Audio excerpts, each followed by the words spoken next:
ولا تجعلوا الله عرضة لأيمانكم أن تبروا وتتقوا وتصلحوا بين الناس والله سميع عليم. لا يؤاخذكم الله باللغو في أيمانكم ولكن يؤاخذكم بما كسبت قلوبكم والله غفور حليم. للذين يؤلون من نسائهم تربص 4 أشهر فإن فاءوا فإن الله غفور رحيم. وإن عزموا الطلاق فإن الله سميع عليم. والمطلقات يتربصن بأنفسهن 3 قروء ولا يحل لهن أن يكتمن ما خلق الله في أرحامهن إن كن يؤمن بالله واليوم الآخر وبعولتهن أحق بردهن في ذلك إن أرادوا إصلاحا ولهن مثل الذي عليهن بالمعروف وللرجال عليهن درجة والله عزيز حكيم. الطلاق 2 فإمساك بمعروف أو تسريح بإحسان. ولا يحل لكم أن تأخذوا مما آتيتموهن شيئا إلا أن يخافا ألا يقيما حدود الله. فإن خفتم ألا يقيما حدود الله فلا جناح عليهما فيما افتدت به. تلك حدود الله فلا تعتدوها ومن يتعد حدود الله فأولئك هم الظالمون. فإن طلقها فلا تحل له من بعد حتى تنكح زوجا غيره. فإن طلقها فلا جناح عليهما أن يتراجعا إن ظنا أن يقيما حدود الله. وتلك حدود الله يبينها لقوم يعلمون. وإذا طلقتم النساء فبلغن أجلهن فامسكوهن بمعروف أو سرحوهن بمعروف ولا تمسكوهن ضرارا لتعتدوا ومن يفعل ذلك فقد ظلم نفسه. ولا تتخذوا آيات الله هزوا واذكروا نعمة الله عليكم وما أنزل عليكم من الكتاب والحكمة يعظكم به واتقوا الله واعلموا أن الله بكل شيء عليم. وإذا طلقتم النساء فبلغن أجلهن فلا تعضلوهن أن ينكحن أزواجهن إذا تراضوا بينهم بالمعروف. ذلك يوعظ به من كان منكم يؤمن بالله واليوم الآخر. ذلكم أزكى لكم وأطهر والله يعلم وأنتم لا تعلمون. والوالدات يرضعن أولادهن حولين كاملين لمن أراد أن يتم الرضاعة. وعلى المولود له رزقهن وكسوتهن بالمعروف لا تكلف نفس إلا وسعها لا تضار والدة بولدها ولا مولود له بولده وعلى الوارث مثل ذلك فإن أرادا فصالا عن تراض منهما وتشاور فلا جناح عليهما وإن أردتم أن تسترضعوا أولادكم فلا جناح عليكم إذا سلمتم ما آتيتم بالمعروف واتقوا الله واعلموا أن الله بما تعملون بصير والذين يتوفون منكم ويذرون أزواجا يتربصن بأنفسهن 4 أشهر وعشرا فإذا بلغن أجلهن فلا جناح عليكم فيما فعلن في أنفسهن بالمعروف والله بما تعملون خبير ولا جناح عليكم فيما عرضتم به من خطبة النساء أو أكننتم في أنفسكم علم الله أنكم ستذكرونهن ولكن لا تواعدوهن سرا إلا أن تقولوا قولا معروفا ولا تعزموا عقدة النكاح حتى يبلغ الكتاب أجله واعلموا أن الله يعلم ما في أنفسكم فاحذروه واعلموا أن الله غفور حليم لا جناح عليكم إن طلقتم النساء ما لم تمسوهن أو تفرضوا لهن فريضة ومتعوهن على الموسع قدره وعلى المقتر قدره متاعا بالمعروف حقا على المحسنين وإن طلقتموهن من قبل أن تمسوهن وقد فرضتم لهن فريضة فنصف ما فرضتم إلا أن يعفون أو يعفو الذي بيده عقدة النكاح وأن تعفوا أقرب للتقوى ولا تنسوا الفضل بينكم إن الله بما تعملون بصير. سنی ہے یہ طلاق کے بارے میں ہے.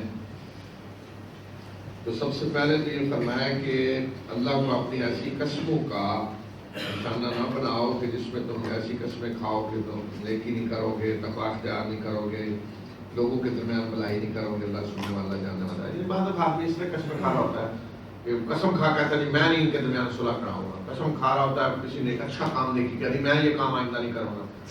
میں اللہ کے نام کی قسمیں اس طرح برے کاموں کے لیے کھا رہے ہو کہ نیکی کام سے روکنے کے لیے اللہ کی قسم کا سہارا لے رہے ہو, تو اس طرح نہیں ہونا چاہیے. پھر بتایا کہ جو لغو قسم کی قسمیں ہیں ان پہ تو اللہ کو معاوضہ نہیں کرے گا تم سے, لیکن وہ قسمیں جو باقاعدہ دل کے ارادے کے ساتھ ہوتی ہیں تو ان پہ معاوضہ ہوگا, اور اللہ مشکل والا اور بڑھتا ہے. لغو کیا ہے قسم ہوتی ہے؟ بعض لوگ آپ دیکھتے ہیں یہاں خصوصاً بہت زیادہ ہے واللہ واللہ ہر بات پہ دل کا ارادہ نہیں ہے, ایسے ہی عادت ہے ہر چیز میں واللہ واللہ. تو اس طرح کی قسموں پہ مواخذہ نہیں ہے, لیکن جو باقاعدہ سوچ سمجھ کر قسم کھائی جائے گی تو اس پہ پھر مواخذہ ہوگا کہ قسم کھائی ہے تو اسے پورا کریں یا کس طرح کی قسم کھائی گئی ہے. پھر اس کے بعد اگلی جو آیت نمبر 2 آیتیں ہیں یہ الہ کے بارے میں ہے. الہ ایک شرعی حکم ہے اور جاہلیت میں یہ ایک غلط طریقہ تھا اور اس کے ذریعے عورتوں کو بڑا نقصان پہنچایا جاتا تھا. تو الہ کیا ہے کہ مرد قسم کھا لیتے کہ وہ اپنی بیوی کے پاس نہیں جائیں گے.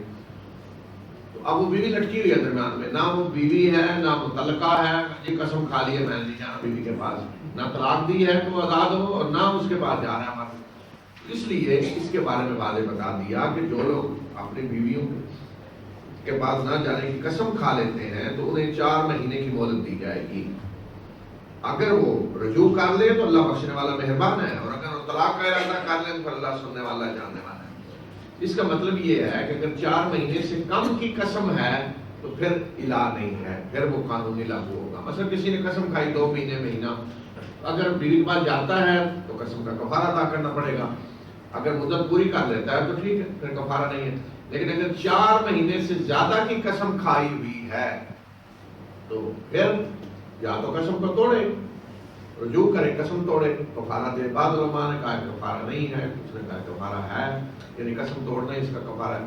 اور اگر وہ 4 مہینے کی قسم کھانے کے بعد 4 سے زیادہ کی بیوی قسم کھا لیتا ہے تو بیوی عدالت میں جا سکتی ہے کہ یا تو یہ رجوع کرے, اور رجوع نہیں کر رہا تو پھر عدالت اسے کہے گی کہ وہ طلاق دے. بعض علماء نے کہا کہ رجوع اگر نہیں کرتا تو خود بخود 4 مہینے کے بعد طلاق ہو جائے گی. اس میں فقہی آراء ہے مختلف.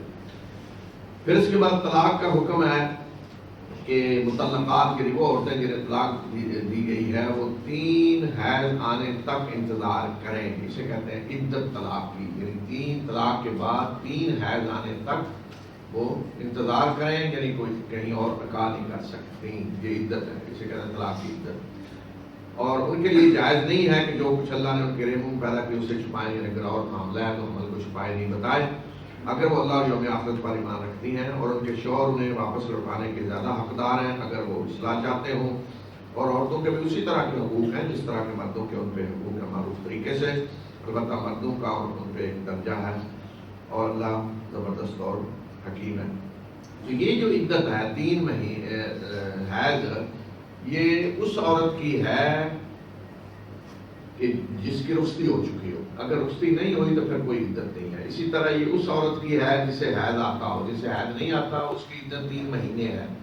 اسی طرح یہ اس عورت کی عدت ہے جو حاملہ نہ ہو، جو عورت حاملہ ہو اس کی عدت وضع حمل ہے، حمل وضع ہو جائے گا تو عدت گزر جائے گی۔ اسی طرح وفات کی عدت آگے آ رہی ہے، وہ الگ ہے، یہ طلاق کی ہے۔ تو یہ عدت جو ہے اس میں اگر 1 طلاق دی گئی ہے تو عدت کے اندر مرد رجوع کر سکتا ہے، واپس عورت کو رکھ سکتا ہے، اور 2 دی گئی ہیں تو پھر بھی واپس رکھ سکتا ہے، اور اگر 3 دی گئی ہیں تو پھر نہیں۔ تو گویا کہ طلاق اگر 1 کوئی دیتا ہے تو عدت کے اندر یعنی 3 حیض تک رجوع کر سکتا ہے، اور اگر اس نے رجوع نہیں کیا تو نکاح ختم ہو جائے گا، لیکن نیا نکاح ہو سکتا ہے۔ یہی حکم دوسری طلاق کے بعد بھی ہوگا، اگر رجوع کرے تو رجوع کر سکتا ہے عدت کے دوران، رجوع نہیں کیا تو نکاح ختم ہو جائے گا، لیکن نیا نکاح ہو سکتا ہے۔ لیکن اگر تیسری طلاق دے دی ہے تو پھر نہ رجوع ہو سکتا ہے اور نہ نیا نکاح ہو سکتا ہے، جب تک عورت پھر کسی اور کے ساتھ نکاح نہ کرے اور وہ اتفاقاً کہیں طلاق دے دے تو واپس پھر اپنے پہلے خاوند کی طرف آنا چاہے آ سکتی ہے، درمیان میں یہ رکاوٹ رکھ دی۔ اس لیے کہ جب کوئی 1 دفعہ طلاق دے رہا ہے رجوع کر رہا ہے، دوبارہ دے رہا ہے رجوع کر رہا ہے، تو یا نکاح کر رہا ہے تو تیسری دفعہ بھی جب دے رہا ہے تو اس کا مطلب آپ وہ نہیں رہ سکتے اکٹھے، ان کو ذرا تجربہ کرنے دیں، اس لیے کہ ہر خاوند سمجھ رہا ہوتا ہے میری بیوی سب سے بری ہے دوسروں کی اچھی ہے بڑی، ہر عورت سمجھ رہی ہوتی ہے میرا خاوند بڑا برا ہے اور سارے باقی اچھے ہیں، تو اس لیے وہ ذرا دونوں تجربہ کر لیں۔ مرد بھی جب دوسری کرے گا تو کہے گا کاش کہ وہ پہلی ہوتی وہ تو بڑی اچھی تھی، تو عورت جب تجربہ کرے گی نا تو وہ کہے گی وہ پہلا تو 100 گنا اچھا تھا اس سے، تو ذرا دماغ ٹھیک ہو جاتا ہے، وہ ٹھکانے آ جاتی ہے۔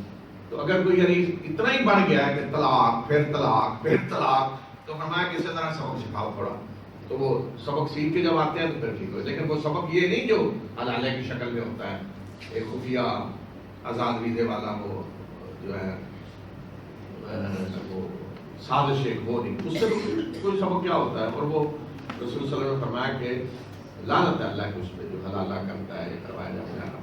البتہ اس میں ایک شکل یہ ہے کہ کوئی اگر 3 طلاقیں ایک ہی مجلس میں دے دیتا ہے، اس میں اکثر فقہاء نے تو کہا کہ وہ 3 ہی سمجھی جائیں گی، کچھ فقہاء کی رائے کہ نہیں اس کو 1 قرار دیا جائے، خاص طور پہ امام ابن تیمیہ رحمۃ اللہ علیہ کہتے ہیں کہ 1 سمجھی جائے گی، 1 مجلس میں 1 وقت میں۔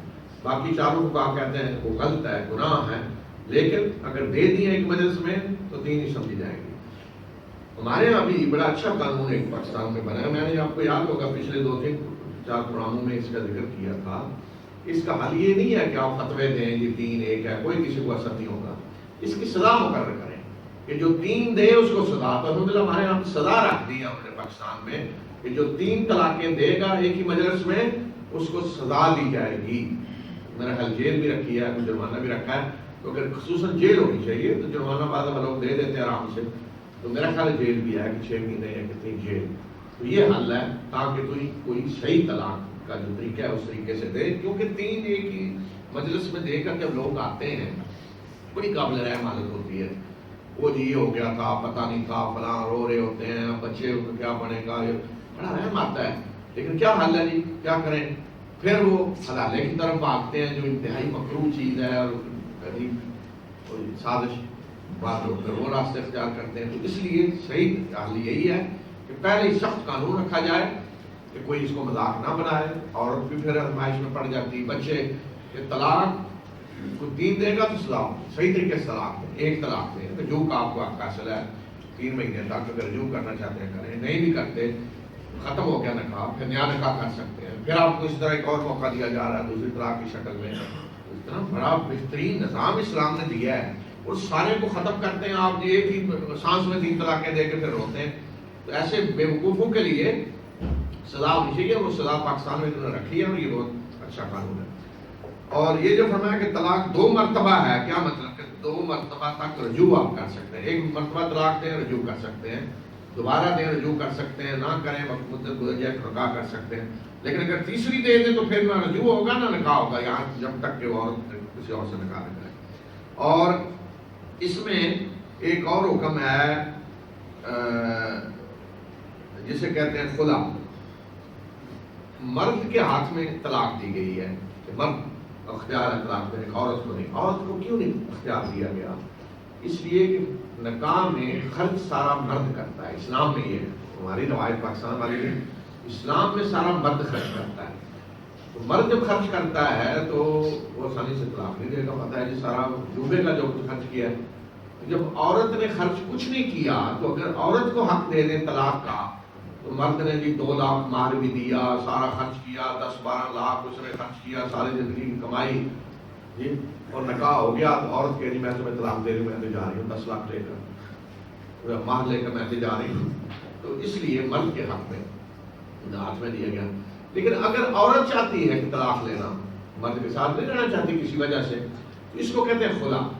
اگر مرد طلاق دیتا ہے تو ٹھیک ہے دے دے، لیکن اگر مرد کہتا ہے نہیں میں نے تو اتنا خرچ کیا ہوا ہے سارا کچھ، تو پھر اسے اجازت ہے کہ وہ مہر واپس لے سکتا ہے. اس نے مہر یا اور زیور وغیرہ اگر کو دیا ہے تو واپس لے کے طلاق دے دے. اور اگر وہ خود دے دیتا ہے تو ٹھیک، نہیں تو عدالت کے ذریعے بھی ہو سکتا ہے. عورت اگر کوئی ایسا سبب بتائے وجہ معقول تو عدالتیں بھی آگے کر دیتی فیصلہ کہ ٹھیک ہے نہیں رہنا چاہتی تو نہ رہے. اور اس کو کہتے ہیں خلا.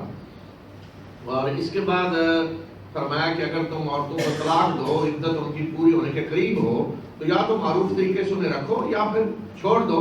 اس لیے رجوع نہ کرو کہ انہیں تنگ کرنا ہے. یعنی بالوں کی طلاق دیتے جب قریب آتے عدت تو رجوع کر لیتے تاکہ اور ستائیں. تو فرمایا کہ اللہ کی آیات کو کھلونا نہ بناؤ، اس طرح جو کرے گا پھر اللہ اسے سزا دے گا. اور پھر فرمایا کہ اگر عورتوں کی عدت گزر جائے تو پھر وہ جس سے نکاح کرنا چاہیں کریں. اگر پہلے خامد سے کرنا چاہتی ہیں، اگر 1 طلاق یا 2 ہے تو اس سے کریں، کسی اور سے کرنا چاہتے ہیں کریں، انہیں پھر روکیں نہیں. اور اس کی اللہ نصیحت کرتا ہے ہر شخص کو جو تم میں سے اللہ جو آخر پر ایمان رکھتا ہے، یہی پاکیزہ کار ہے تمہارے لیے، یعنی انہیں پھر روکو نہیں. پھر اس کے بعد رضاعت کا حکم ہے آیت نمبر 233 میں کہ مائیں اپنی اولادوں کو پورے 2 سال دودھ پلائیں جو رضاعت کو پورا کرنا چاہتا ہو. یہ مطلب نہیں کہ 2 سال دودھ پلانا ضروری ہے، نہیں، 2 سال مکمل رضاعت ہے. قانونی جو مدت ہے وہ یہ ہے. اس دوران اگر کسی بچے نے کسی کا دودھ پیا ہے تو وہ رضاعت کے قانون لاگو ہوں گے، رضائی ماں بن جائے گی، رضائی بیٹا بنے گا. لیکن ویسے کو اگر 6 مہینے سال میں بھی دودھ چھڑانا چاہے چھڑائے. اور فرمایا کہ نہ ماں کو تنگ کیا جائے بچے کی وجہ سے نہ خاوند کو. یہ اس حالت میں ہے کہ اگر طلاق ہو گئی ہے تو پھر ماں کو دودھ پلانے دیا جائے. اور ماں اگر اجرت چاہتی ہے تو اسے اجرت دی جائے. جب تک وہ کسی بیٹے کو دودھ پلا رہی ہے جس نے طلاق دے دی ہے تو اسے خرچہ ملے گا، لباس ملے گا، بچے کا باپ اسے دے گا. اور وارث کو بھی اسی طرح دینا پڑے گا اگر شوہر فوت ہو گیا تو. اور اگر مشورے سے میاں بیوی دونوں دودھ چھڑانا چاہتے ہیں تو کوئی حرج نہیں، جب چاہیں وہ چھڑا لیں. اور اگر کسی اور عورت کو تم رکھتے ہو فرمایا دودھ پلانے کے لیے تو اس میں بھی کوئی حرج نہیں. اور اجرت مقرر کر لی جائے کہ وہ اس طرح دودھ پلائے گی پھر اسے اجرت دی جائے گی. لیکن ماں زیادہ حقدار ہے، الا یہ کہ وہ اتنی اجرت مانگ رہی ہو کہ آدمی کی استطاعت سے باہر ہے، وہ نہیں دے سکتا تو پھر کسی اور کو بھی رکھا جا سکتا ہے. اور پھر آیت نمبر 234 میں حکم ہے ان عورتوں کے لیے کہ جن کے شوہر فوت ہو جائیں تو ان کے لیے عدت 4 مہینے 10 دن ہے. عورت کا جوان ہو بوڑھی ہو اسے کہتے ہیں عدت وفات. کہ 4 مہینے 10 دن تک وہ عورت زیب و زینت اختیار نہیں کرے گی، بغیر ضرورت کے گھر سے نہیں نکلے گی، یہ اس کی عدت ہے. اور فرمایا کہ اس دوران تم ان سے عہد و پیمان نہ کرو کہ وہ نکاح کرنے کے مطلب وہ اشارہ میں کوئی بات کرنا چاہے تو کر سکتا ہے. اور اگر دل میں کسی کی نیت ہے کہ عدت گزر جائے تو میں اس سے نکاح کروں گا تو دل میں نیت ہونے سے کوئی حرج نہیں. لیکن کوئی اس طرح کی خفیہ عہد و پیمان نہیں ہونے چاہیے. اور نکاح اس وقت ہو جب عدت پوری ہو جائے. عدت سے پہلے اگر نکاح ہوگا تو وہ نکاح جائز نہیں ہوگا. اسی طرح پھر آیت نمبر 236 میں ایک حکم بتایا ہے کہ ایک شکل یہ ہوتی ہے کہ کسی نے نکاح کیا ہے لیکن مہر ابھی مقرر ہی نہیں کیا اور رخصتی سے پہلے ہی طلاق دے دی, تو اس میں پھر فرمایا کہ دے طلاق کے کچھ رخصت کر دو. پھر مہر ابھی مقرر ہی نہیں ہوا تو جتنی کسی کی استطاعت ہے وہ اتنا کچھ دے دے. لیکن اگر کسی نے طلاق دے دی رخصتی سے پہلے لیکن مہر مقرر ہو چکا ہے تو پھر آدھا مہر دینا ہوگا. اگر تو رخصتی کے بعد طلاق ہوئی ہے تو پورا مہر مرد کو دینا ہوگا, لیکن اگر رخصتی سے پہلے طلاق ہو گئی ہے اور مہر مقرر ہو چکا ہے تو پھر آدھا مہر مرد کو دینا ہوگا. الا یہ کہ مرد زیادہ دے دے یا عورت کچھ معاف کر دے تو مردوں کو کہا کہ تم زیادہ آگے بڑھو اور آپس میں جو فضیلت اللہ نے تمہیں دیا اس کو نہ بھولو. یعنی مرد کو کرنا چاہیے کہ وہ آدھے سے زیادہ دے. حافظوا على الصلوات والصلاة الوسطى وقوموا لله قانتين. ساڑھے 11 تک کر دیں. اچھا چلو ٹھیک.